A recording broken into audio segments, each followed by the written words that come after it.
Selamat sore semuanya.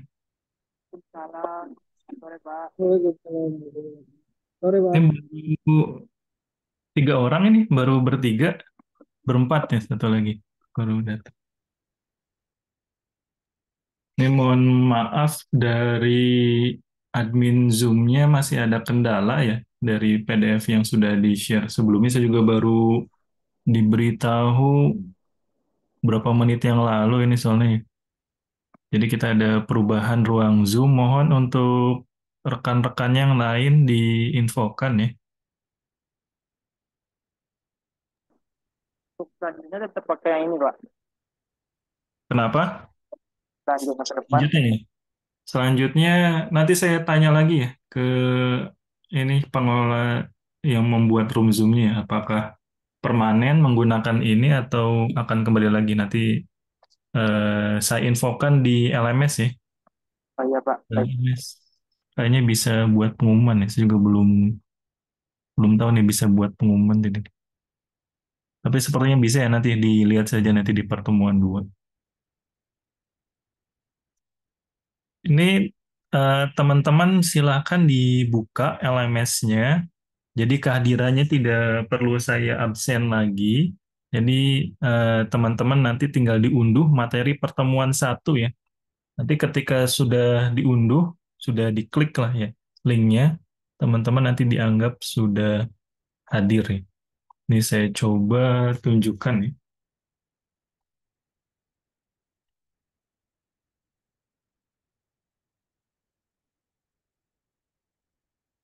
Nah di sini ya.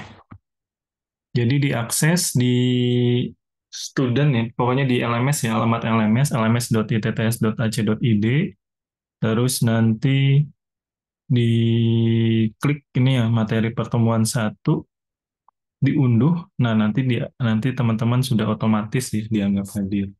Nah, ini juga ada RPS nih. RPS-nya silakan diunduh juga ya. Ini sebentar.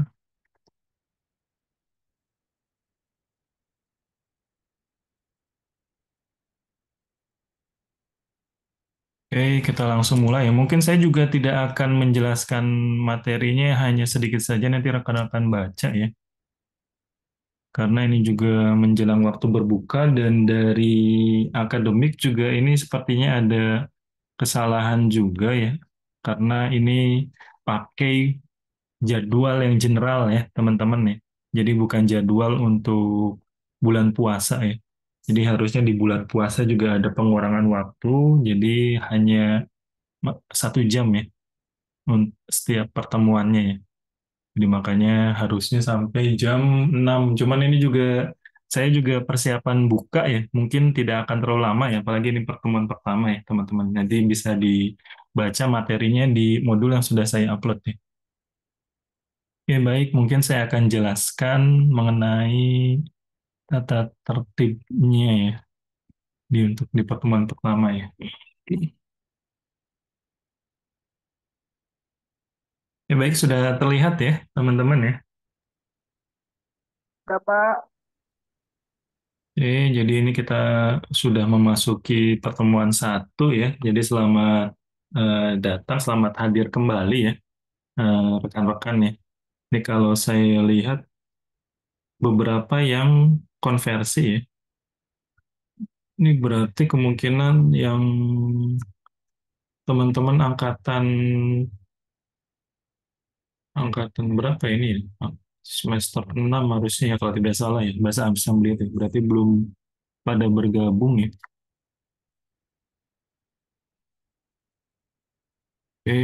Jadi kita juga bisa kita katakan agak terlambat ya, mohon maaf juga ya untuk eh, mulai perkuliahannya karena ada perbaikan-perbaikan yang kita susun ya di kampus ya.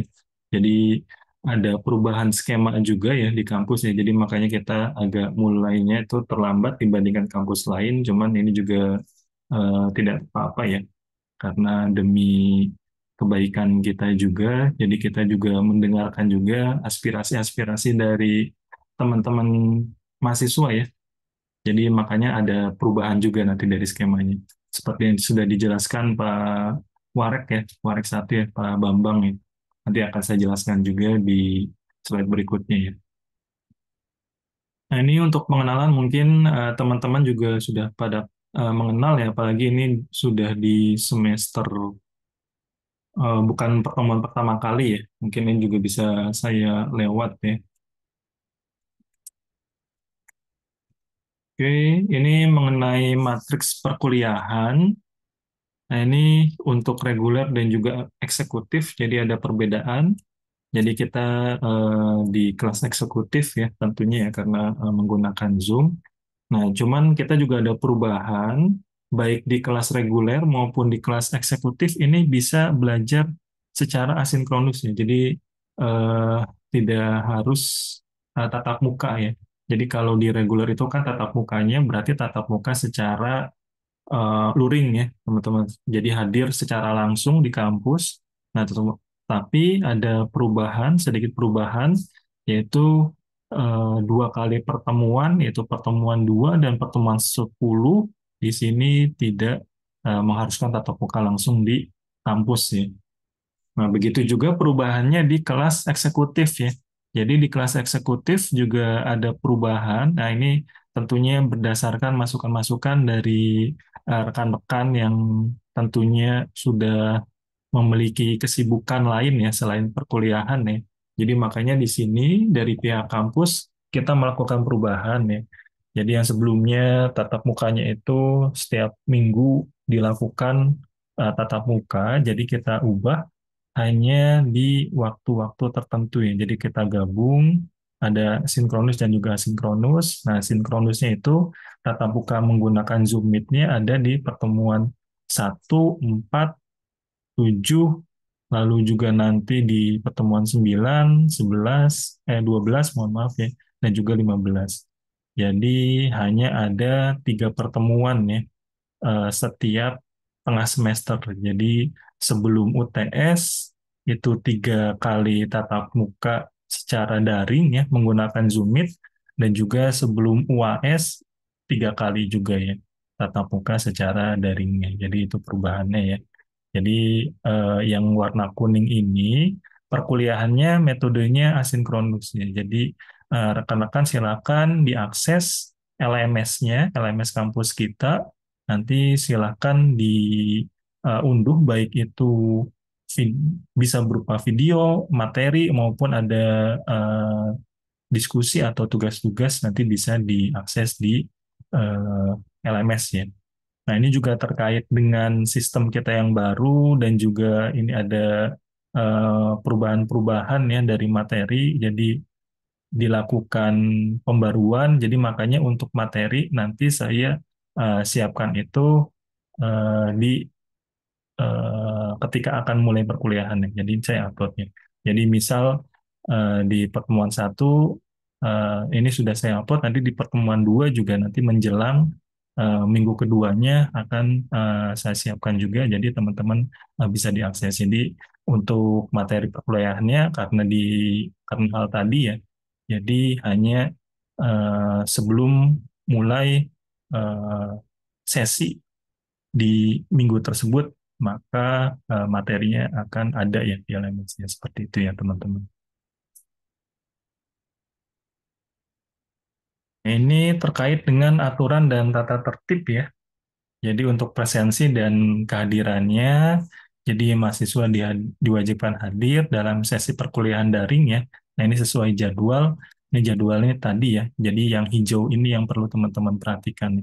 Begitu juga yang kuning ya. Yang kuning walaupun secara asinkronus, nah ini teman-teman juga tetap perlu dibuktikan kehadirannya. Nah, pembuktian kehadirannya seperti apa? Kalau yang kuning nanti ada tandanya ya teman-teman. Misal untuk mengunduh materi dianggap kehadiran atau mengisi eh, komentar di forum diskusi sebagai kehadiran dan sebagainya. Jadi mengikuti kriteria pada platform LMS-nya. Jadi makanya teman-teman silahkan dibuka dan juga dipantau terus ya untuk LMS-nya ya, agar tidak terlewat informasi-informasinya.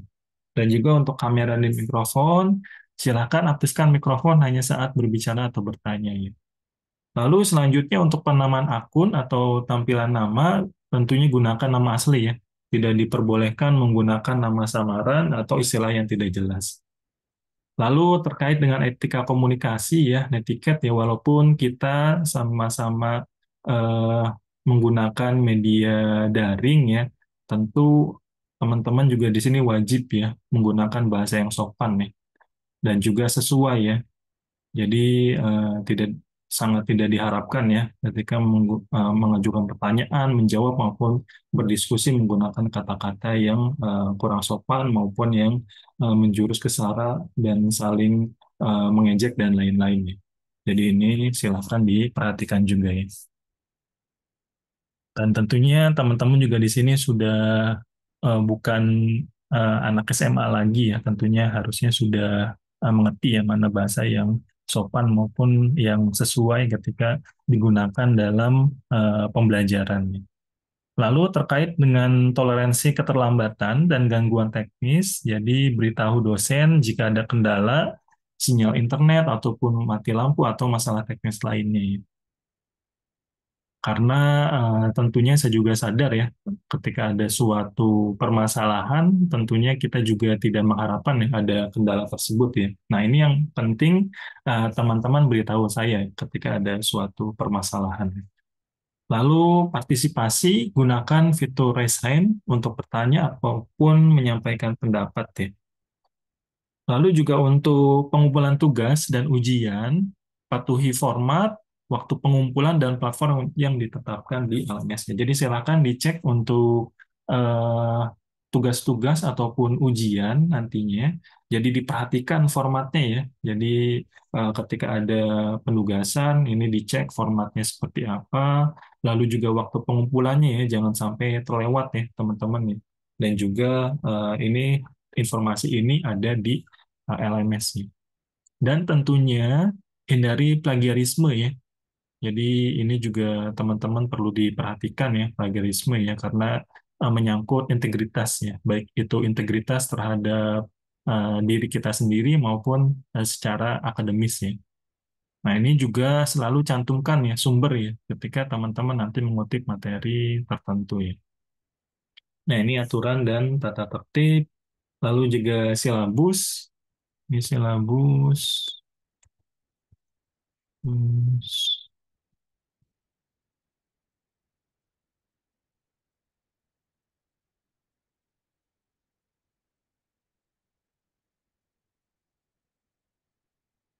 silabus saya share dulu.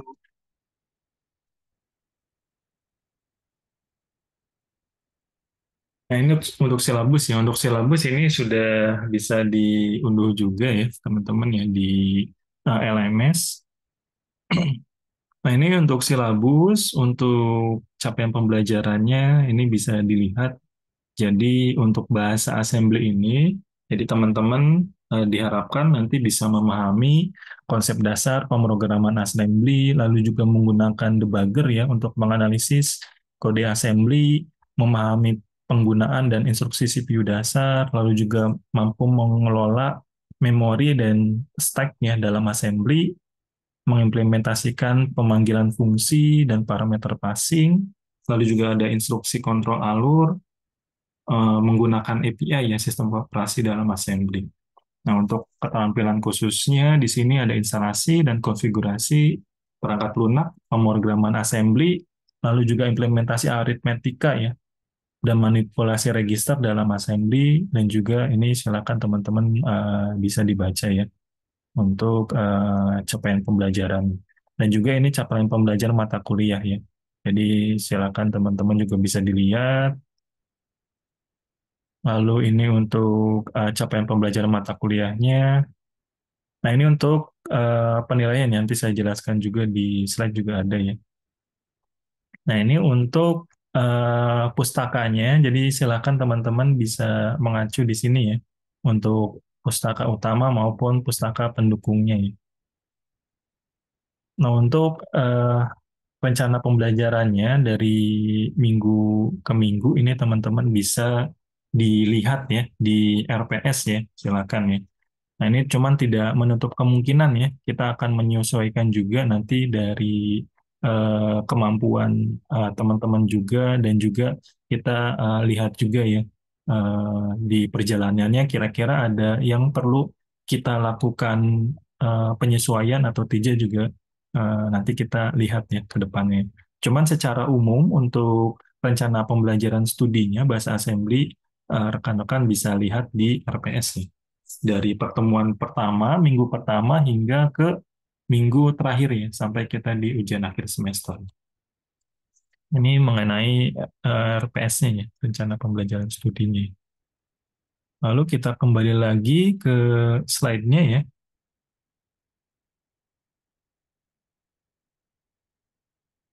Ini untuk penilaian. Jadi penilaian seperti pada umumnya ya, saya hanya mengikuti peraturan yang di kampus, jadi tidak ada kustomisasi. Karena dari sistemnya juga di LMS kita tidak bisa custom ya teman-teman ya. Jadi hanya secara umum, jadi satu mata kuliah tidak bisa berbeda ya poin penilaiannya ya. Jadi makanya ini mengikuti eh, yang umum.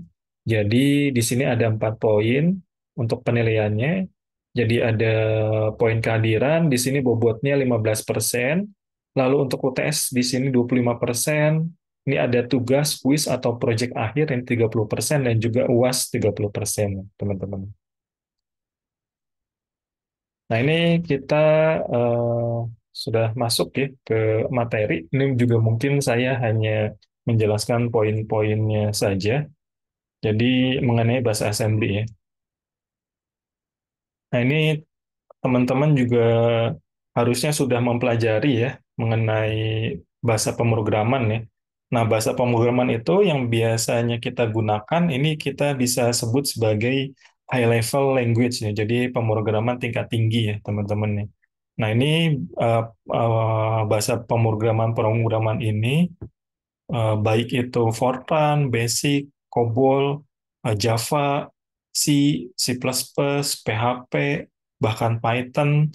Nah, ini bisa kita katakan bahasa pemrogramannya di tingkat tinggi ya, di tingkat tinggi. Nah, ini karena apa? Karena memang bahasa-bahasa tersebut ini bisa dikatakan menyembunyikan ya, menyembunyikan eh, secara teknisnya itu komunikasi yang dilakukan ke perangkatnya itu seperti apa, ini tidak ditampilkan ya. Jadi bisa dikatakan ini mendekati atau memang menyesuaikan dengan bahasa manusia ya, teman-teman ya. Tujuannya apa? Tentunya tujuannya untuk memudahkan programmer untuk membuat program-program yang memang dibutuhkan untuk menyelesaikan suatu tas-tas tertentu ya, tugas-tugas tertentu ya, teman-teman.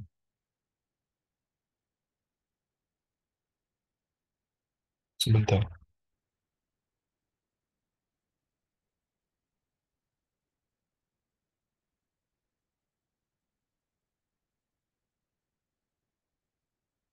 Ini ada yang bilang saya salah room.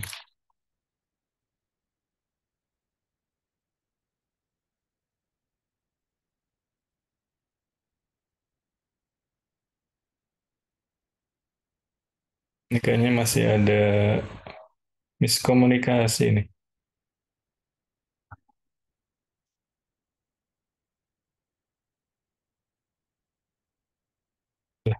Nanti kita bahas lagi. Ini terkait dengan ruang Zoom ini. Oke, baik. Nah, ini juga tentunya dengan kehadiran bahasa pemrograman atau bahasa tingkat tinggi tadi, ini tentunya programmer itu lupa ya. Jadi komputer itu sebenarnya cara kerjanya seperti apa. Jadi tentunya kita juga bisa kita kita perlu kita ketahui ya seperti apa bahasa yang dasarnya ini. Nah, ini untuk bahasa pemrograman ya, bahasa pemrograman yang mungkin bisa biasa kita gunakan ya. Nah, ini contohnya menggunakan suatu bahasa pemrograman, menggunakan basic ya, basic basic programming language. Jadi di sini ada inisialisasi variabel ya. ngisi placeholder X, X-nya diisi 4, lalu juga ada variabel Y, Y-nya diisi 5, lalu ada variabel Z. Nah, ini dilakukan eh, pemasukan variabel, jadi X plus Y ya, dari variabel yang sebelumnya dilakukan inisialisasi, lalu di print ya. Nah, ini untuk ditampilkan outputnya. Nah, outputnya seperti ini yang di bawah ya, teman-teman. Jadi ada 4, yaitu dari variabel X, ditambah karena ini merupakan suatu string, lalu juga 5 untuk variabel Y-nya sama dengan Z. Nah, ini merupakan contoh ya, menggunakan bahasa pemrograman basic ya, teman-teman. Nah, ini tentunya kita bisa baca ya, karena untuk bahasa pemrograman basic kan termasuk bahasa pemrograman tingkat tinggi ya. Jadi kita bisa baca ya secara langsung ya, karena menggunakan bahasa manusia yang dimengerti oleh manusia. Lalu juga di bahasa C ya. Nah, ini eh, bahasa C ini bisa dikatakan dia masuk ke walaupun tinggi tapi dia itu masih di bawah ya. Karena apa? Karena di sini ada beberapa mekanisme-mekanisme yang kita juga perlu atur ya di hardware-nya, seperti bagaimana untuk linking-nya, lalu juga untuk penghapusan memorinya. Nah, ini juga kita perlu lakukan, uh, kita state ya di bahasa C itu ya. Jadi ini tentunya bagi teman-teman yang sudah pernah menggunakan bahasa C, ini mengetahui ya bagaimana rumitnya ketika teman-teman melakukan pemrograman atau membuat suatu aplikasi menggunakan bahasa C ya. Nah, ini contohnya ya. Jadi kalau yang tadi itu kita gunakan bahasa basic, kita bandingkan menggunakan bahasa C ya. Nah, ini bisa kita lihat ya. Di sini kita include dulu untuk library-nya, lalu juga kita inisialisasi variabelnya, lalu di sini untuk melakukan suatu operasi. Ini kan eh, menampilkan output-nya ya ke layar menggunakan printf-nya. Nah, ini ya, jadi tentunya kalau di bahasa pemrograman tingkat tinggi ini, fokusnya tentu agar programmer itu eh, berfokus untuk menyelesaikan suatu problem ya. Jadi tidak perlu seorang programmer itu malah eh, fokusnya atau meluangkan waktunya lebih ke detailnya. Jadi bagaimana sih caranya si informasi ini dikirim ke memorinya, di misalnya dialokasikan ke address berapa, lalu juga nanti diproses ke prosesornya bagaimana. Ini kan tentunya tidak kita harapkan ya. Jadi malah habis waktunya untuk hal-hal yang lebih teknis dan lebih detail nih di mungkin di electrical engineering ini lebih dipelajari lagi ya. Nah, ini tentunya bagi yang high level language, ini seorang programmer bisa menyelesaikan problemnya itu lebih cepat. Karena apa? Karena untuk membuat programnya mereka bisa membuat lebih cepat ya, lebih efisien, lebih dimengerti ya. Tapi kelemahannya programmer ini hanya sedikit ya mengetahui ya bagaimana komputer digital itu sebetulnya bekerja ya, teman-teman ya. Nah, ini perbedaan antara computer scientist dengan programmer ya, teman-teman ya. Nah, bedanya apa? Kalau kita sebagai ilmuwan komputer ya, atau yang di jurusan ilmu komputer sebagai computer scientist, kita ingin mengetahui ya bagaimana si komputer itu bekerja sebenarnya ya, teman-teman ya. Nah, ini tujuannya apa sih kita mempelajari bagaimana komputer itu bekerja? Nah, tujuannya ini ada beberapa ya. Yang pertama di sini kita jadi tahu ya, kalau si komputer atau suatu program ataupun suatu library tersebut rusak, kita bisa memperbaiki ya. Lalu juga yang kedua di sini, ketika kita mengetahui ya suatu permasalahan, ternyata algoritmanya atau suatu program tersebut atau misalnya suatu hardware tersebut ini tidak efisien ya untuk waktunya. Nah, ini kita bisa melakukan optimalisasi atau membuat suatu algoritma baru yang tentunya bisa lebih optimal ya, teman-teman. Lalu kelebihan yang ketiga, kita tentunya bisa memprediksi ya, memprediksi perilaku si komputer ini bagaimana. Ini tentunya juga penting ya kita ketahui ya. Kalau kita bisa melakukan prediksi, ini juga kita bisa melihat ya mempelajari polanya seperti apa. Mungkin juga kita bisa melakukan suatu inovasi-inovasi lain ya teman-teman yang tentunya belum terpikirkan ketika untuk mengimprovisasi tadi ya baik itu performa maupun hal lain. Nah, ini tentunya kita juga bisa membuat suatu komputer ataupun suatu programnya itu bisa lebih cepat ya teman-teman ya. Jadi walaupun kita menggunakan spesifikasi komputer yang murah, ya bisa dikatakan murah atau yang terjangkau, kita bisa membuat program atau komputer yang lebih cepat ya. Jadi kalau teman-teman tahu ya, di Google sendiri, Google itu dia fokus ke eh, optimasi algoritma yang mereka buat ya. Jadi eh, mereka itu tidak serta-merta membuat suatu fungsi yang penting jalan gitu, tidak ya. Tetapi juga perlu memperhatikan agar si program ataupun algoritma yang mereka buat bisa berjalan secara efisien dengan spesifikasi hardware yang memang eh, terbatas ya teman-teman ya. Karena apa? Karena yang mengakses Google sendiri kan bukan satu dua orang ya teman-teman ya, jutaan ya dalam satu detik, malah dalam sekian detik ini transaksi yang masuk ke Google itu sangat banyak ya. Karena Google kan bukan hanya di search engine saja ya berbicaranya, karena Google kan lini bisnisnya sangat luas ya teman-teman ya. Baik itu di Android-nya, di cloud-nya, di search engine, di eh, YouTube tuh apa ya, eh, streaming medianya dan lain-lain ya. Bahkan sekarang kan di generative AI juga Google main ya di menggunakan Gemini ya, Gemini. Nah, ini tentunya perlu melakukan optimalisasi algoritma yang mereka buat ya.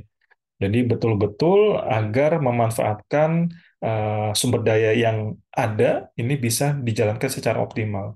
Jadi tidak hanya kita buat program, oh yang penting nggak error nih, bisa dijalankan, bisa pengguna bisa akses, ini tidak seperti itu ya. Jadi makanya penting ya kita pelajari yang dasar seperti ilmu dasar ini. Begitu juga kalau teman-teman mengetahui DeepSeek ya. DeepSeek ini kan suatu LLM ya, Large Language Model ya, atau Generative AI ya, yang eh, ramai diberitakan. Jadi hanya pendanaan itu hanya mungkin sepersekiannya dari OpenAI ya, yang membuat ChatGPT, tapi bisa performanya bisa menyamai atau bahkan lebih unggul nih dibandingkan ChatGPT. Nah, ini karena apa? Karena mereka juga paham ya di low level programmingnya seperti apa ya menggunakan assembly ini. Seperti itu. Nah, ini juga kelebihannya. Jadi, kita juga membuat suatu program ini kan program yang dieksekusi di mesin ya, teman-teman ya. Jadi, makanya kita juga harus paham ya bagaimana eh, si komputer itu bekerja dan juga kita harus mengetahui ya, familiar ya, bagaimana eh, bahasa mesin ini eh, di bahasa mesin ini dilakukan ya ataupun bagaimana mesin ini berkomunikasi ya. Seperti itu. Nah, ini disebut juga dengan low level language ya. Nah, low level language ini tentunya jauh lebih detail ya. Secara teksnya itu lebih kompleks ya, teman-teman. Nah, ini lebih spesifik ya, karena setiap mesin juga memiliki suatu arsitektur yang berbeda-beda ya. Jadi kalau teman-teman nanti arsitekturnya itu menggunakan ARM ya, misal menggunakan ARM yang berbasis Apple, ini nanti berbeda bahasa mesinnya ya ketika komunikasinya. Begitu juga kalau kita menggunakan yang arsitekturnya yang x86 atau x64 yang seperti di prosesor Intel maupun AMD nanti juga beda lagi. Nah, ini juga ada suatu perbedaan. Lalu juga untuk bahasa mesin ini, di bahasa mesin hanya mengenali zeros and ones ya teman-teman, atau nol dan satu ya. Jadi makanya tentunya ini juga ada perbedaan ya. Kita juga secara bahasa manusia atau secara khususnya bahasa Indonesia ini juga tentunya ada perbedaan ya. Yang biasanya kita gunakan bahasa Indonesia, ada kata-kata yang memang mengikuti kaidah di bahasa Indonesia penulisannya seperti apa, kita bandingkan dengan bahasa mesin nanti akan sangat jauh berbeda sekali, teman-teman. Cuman ya pada kenyataannya ketika suatu mesin berkomunikasi ya menggunakan nol dan satu ini, teman-teman ya. Jadi makanya kita juga perlu mengetahui ya bahasa mesin ini seperti apa ya. Apalagi kita di program studi di Fakultas Ilmu Komputer dan juga apalagi teman-teman di informatika ya, teman-teman. Jadi wajib mengetahui ya di bahasa mesin ini seperti apa ya, teman-teman. Nah, ini contoh dari bahasa mesin ya, teman-teman ya. Nah, ini contoh potongan kodenya ya, teman-teman ya. Nah, ini bisa teman-teman lihat ya, 101, 0001, 1011, bla bla bla bla bla.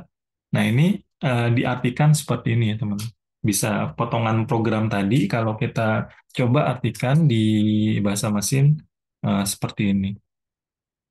Nah, ini tentunya tidak bisa kita baca ya, teman-teman ya. Nah, ini ada tentunya akan sangat sulit ya ketika teman-teman melakukan misal tracing ataupun ingin mengecek nih. Jadi sangat rentan sekali terhadap error-nya. Kenapa? Karena kita sendiri juga susah ya untuk membacanya. Nah, ini juga ada suatu notasi spesial ya teman-teman ya. Jadi kita juga bisa representasikan lagi karena untuk bahasa mesin ini kan bahasa atau biner ini kan bisa dikatakan notasi biner ya teman-teman ya. Nah, dari notasi biner ini kita bisa lakukan notasi spesial. Nah, ini dikatakan sebagai representasi heksadesimal. Jadi kita bisa mengubah kembali nih, jadi lebih bisa dikatakan mudah dibaca ya, lebih mudah dibaca dibandingkan yang biner ya, representasi biner ya teman-teman ya. Nah, cuman kalau kita perhatikan lagi ini kan representasi secara heksadesimal ya teman-teman ya. Ini kira-kira masih bisa dibaca atau tidak nih? Artinya apa nih? Nah, ini bisa dikatakan tetap terlihat seperti tidak ada maknanya ya teman-teman. Ini masih sulit nih teman-teman. Baik itu yang representasinya yang biner maupun yang heksadesimal nih teman-teman. Nah, ini makanya ada yang namanya bahasa assembly ya, teman-teman. Jadi ada dua ide ya dari penggunaan bahasa assembly ini ya. Yang pertama itu mnemonic opcodes, jadi kita menggunakan suatu abreviasi ya. Jadi yang tadinya kita tidak mengerti ya, sama sekali tidak mengerti bahasa binar ini maksudnya apa sih? 1010 ini maksudnya diapain? Ini kan nggak ngerti ya, teman-teman. Ada juga di representasi heksadesimal juga A103 BC ini maksudnya apa ini.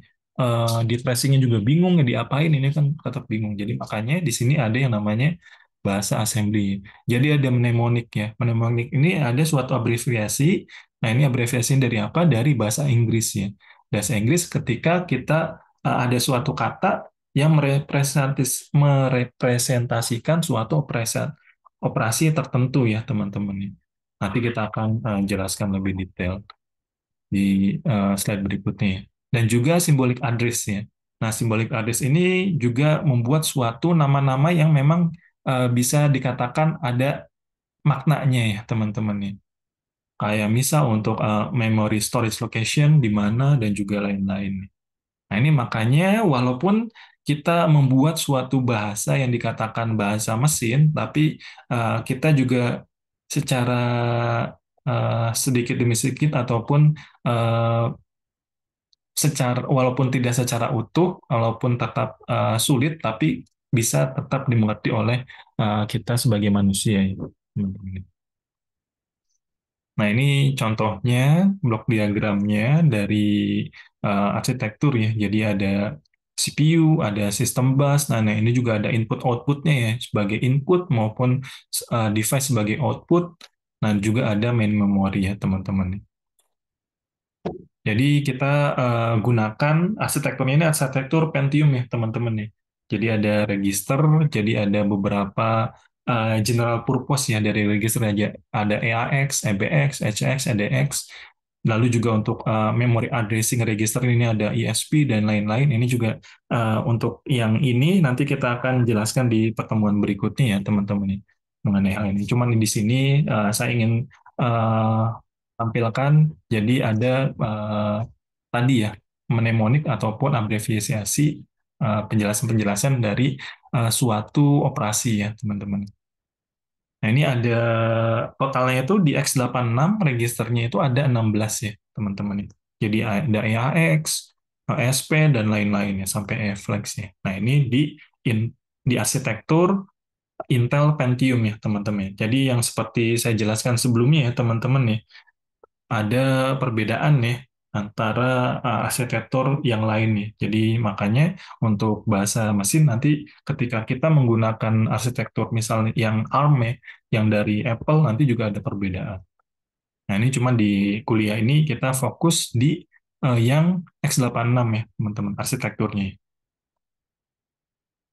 Nah, ini untuk penjelasannya. Jadi untuk ISP ini di dari central processor nanti akan mengaksesnya itu ke stack-nya. Jadi di memori ini ada tiga separasi ya, tiga separasi data ya teman-teman ya. Jadi ada temporary storage ini ada stack ya teman-teman ya. Jadi seperti konsep stack ya di bahasa pemrograman ini juga teman-teman seharusnya sudah memahami ya konsep stack itu seperti apa ya. Jadi first in first out ya. Nah, di stack ini berfungsi sebagai temporary storage. Nah, ini diaksesnya di apa? Nanti diaksesnya dari ESP. Lalu juga ada pembagian program variabel di data. Nah, ini juga yang biasanya kita sering taruh ya, baik itu nanti ditaruh sebagai input maupun nanti yang akan dipanggil sebagai outputnya. Nah, lalu juga yang ketiga, separasi yang ketiga ada yang namanya program instruction.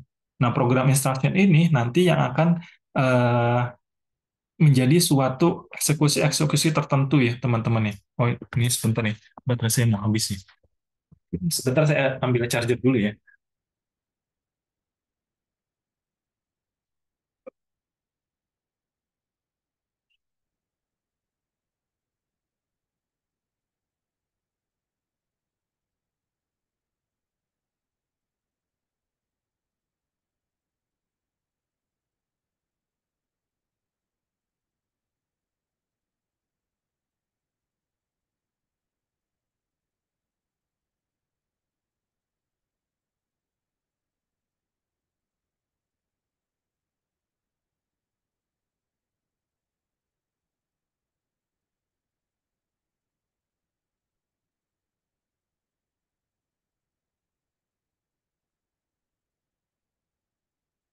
Ya baik, kita lanjutkan ya. Tadi di program instruction ya. Nah, ini untuk simbol-simbolnya nanti kita akan jelaskan di pertemuan berikutnya ya. Nah, ini contoh-contohnya.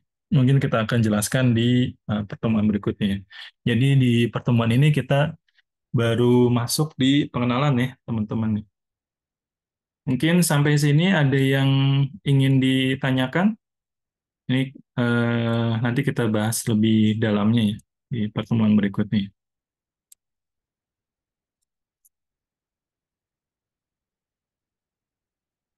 Silakan jika ada yang ingin ditanyakan.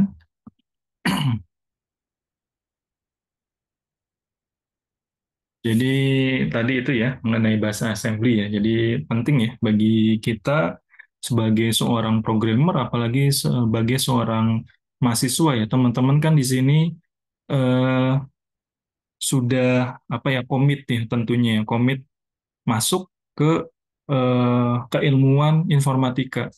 Nah, ini sebenarnya kan teman-teman bebas milih ya. Teman-teman bisa saja masuk misal sebagai kedokteran gitu ya. Kedokteran ya berarti teman-teman juga harus komit ya belajar mengenai eh, perkuliahan-perkuliahan atau mata kuliah-mata kuliah yang memang ada di kedokteran nih. Nah, ini juga teman-teman kan tentunya eh, profesi ataupun mata kuliah ini kan banyak ya, atau program studi ini kan banyak ya di Indonesia ya. Baik itu teman-teman memilih sebagai, ini ada yang open mic dengan disampaikan mungkin. Jadi itu ya, untuk program studi kan teman-teman banyak ya, teman-teman bebas milih ya. Baik itu sebagai sebagai kedokteran, sebagai dokter, lalu juga sebagai di pendidikan bahasa Inggris, misal teman-teman ingin mengajar bahasa Inggris dan lain-lain ya. Nah, ini kan teman-teman di sini masuk ke jurusan informatika ya, teman-teman ya. Nah, tentunya dengan teman-teman memilih ya masuk ke jurusan informatika, maka teman-teman juga harus komit ya. Kalau misalnya teman-teman, aduh ini mata kuliahnya susah, mata kuliahnya saya nggak suka. Nah itu konsekuensinya dari teman-teman ya. Teman-teman sudah masuk ke eh, jurusan informatika, jadi teman-teman juga harus mempelajari ya. Kalau teman-teman ingin sukses ya di bidang informatika, ya tentunya teman-teman juga harus mempelajari dengan baik ya. Dengan baik dan juga dengan seksama ya. Seperti apa ilmu-ilmu yang ada di situ ya diikuti.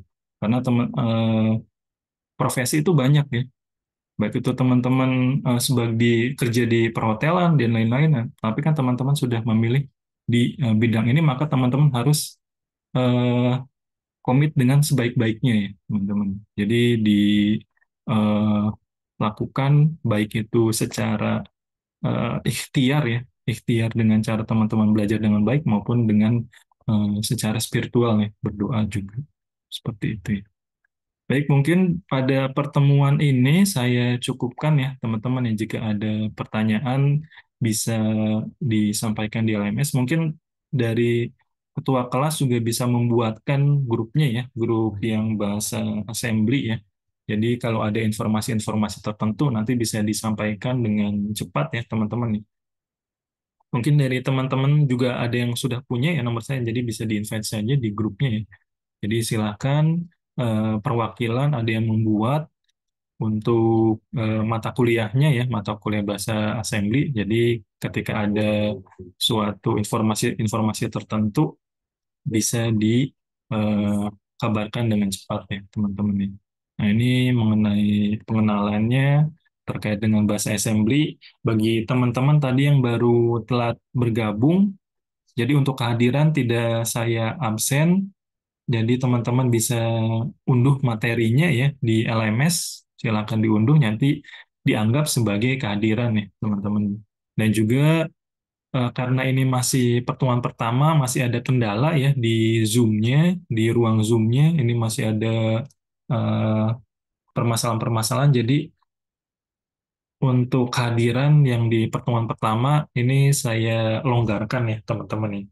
Ini harusnya kan dianggap kehadiran itu sesuai dengan jam perkuliahan ya. Nah, ini saya longgarkan sampai ke minggu depan ya untuk mengantisipasi bagi teman-teman yang telat ya informasinya seperti itu. Dan juga tadi sudah saya sampaikan teman-teman juga perlu memiliki dedikasi yang tinggi juga ya terkait dengan mata kuliah yang akan dipelajari ya. Karena apa? Karena tentunya teman-teman juga sudah memilih untuk berkarir di bidang IT ya.